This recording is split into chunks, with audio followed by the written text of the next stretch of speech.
Hey everyone, it's Maureen Hancock, the medium next door. Today I want to talk about fear and the blocks that you have with regard to mediumship.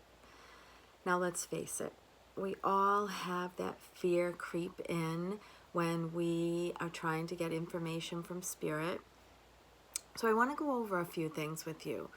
When you're starting to do a reading, or actually even before, make sure that you're in the right place to connect and be that bridge to the other side. So you got enough sleep, you drank a ton of water, you ate clean, stay away from alcohol for at least a couple of days before you do a reading, and get walking, get out in nature, either walking meditation, the ocean, the woods, you name it, or you can inside, lie on a mat, do some mindfulness meditation, and try to stop those constant thoughts of fear that come in, because I have them too. Even before I go up on stage, I get scared and I have to perform, and I need to be that person that is going to help you have peace and comfort and grief relief and closure, which I don't love that word, but it ties everything together. So let's go over the CERT method. When you're bringing through spirit, you'll feel the quickening. You will feel your energy just kind of run through your body. You get chills, you get hot, you start to feel like somebody's around or in your space, right? Because the quickening is when spirit enters your auric field, the aura around you, which will then cause that feeling of like goosebumps, or a chill goes through your body, or your face gets flush and the energy is running through your body. That's also why it's important to meditate, pray, or whatever works for you, eating clean, drinking a ton of water, doing some detoxing, so that you can be a clear channel to receive. Imagine if you're feeling sluggish, you're sick, you're just like super tired. You are not the clearer channel to receive information or get a connection to spirit, because you're not in a good space. So the CERT method, when they start to come in, spirit enters. And it's very faint, don't forget. So you may be just feeling things and you have nothing. But then all of a sudden you say in your head, come closer, slow down your energy, make it more clear, and then you start to ask questions. That's what I do. Who are you? Father. Can you give me a name? James. And you say, do you know James? Oh my God, that's my father. Or that's his brother, or that's his son. Somehow it sort of weaves the story of the family together.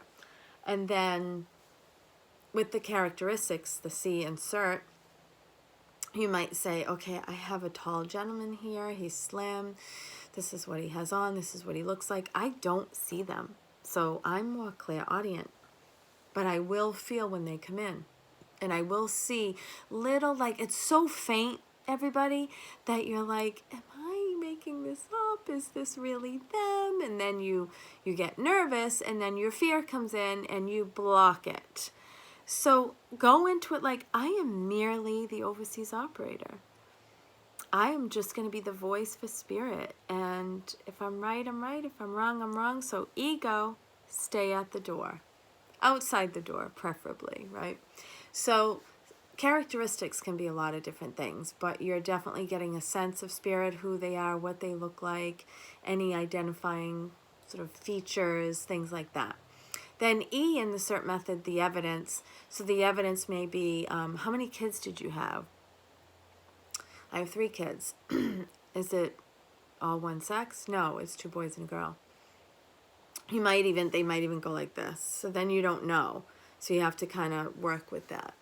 And this is how you present it. They're saying something about 3 kids and 2 and 1, but I'm not really sure what that is. I think it's 2 girls and a boy. No, it's 2 boys and a girl. Good enough, okay? And then the evidence can be, what did you do for work? What are your hobbies? How did you pass? Let me feel it. I know we've gone over this before, but I want to just talk about when this starts to happen to you. The fear comes in, the block, and then all of a sudden you're getting great evidence and everything shuts down. What do?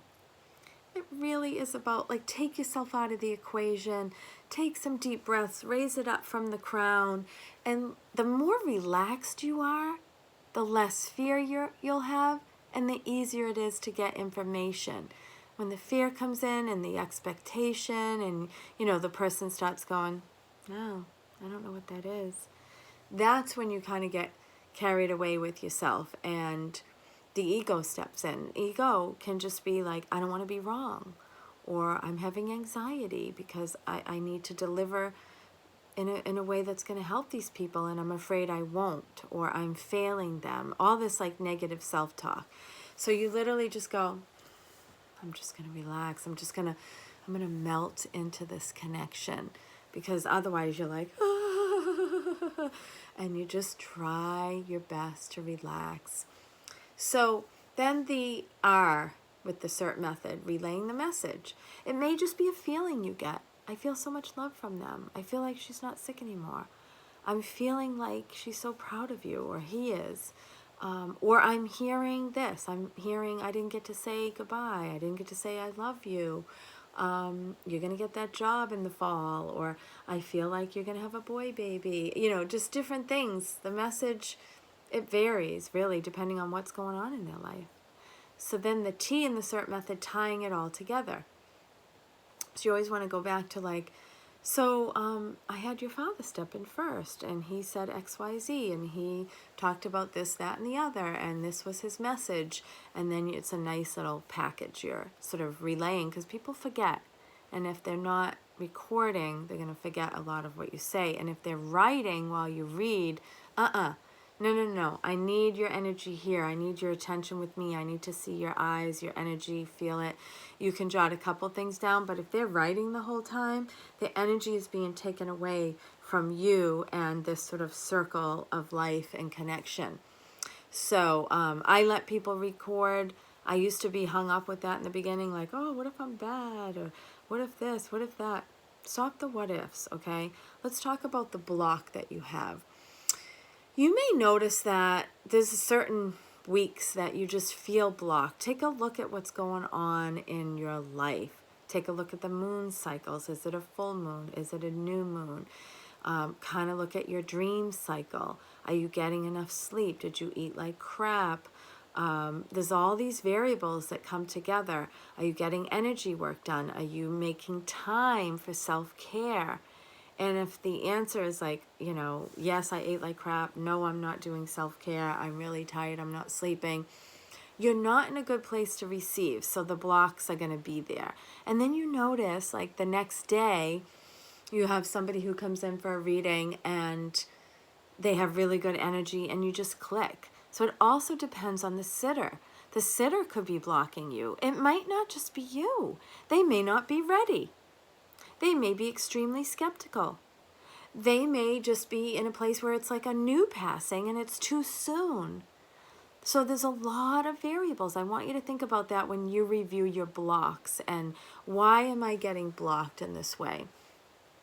Well, another thing too, if you're stressed, if you have anxiety, if you're a lot of changes, or you have a lot coming up and you're getting stuck in your head, so really, really important to meditate, make time, and if anything, like I said, just drink a ton of water. Water is a conductor of energy. So I hope that helps you with your blocks. Let's recap. So watch your diet, your sleep cycle, the moon cycle, who your sitter is. Don't be so blocked that you're afraid to take your next reading, your next sitter, because it's going to be totally different. And you'll always be brought back to, yeah, I'm supposed to be doing this work. Lots of love from the heavens above.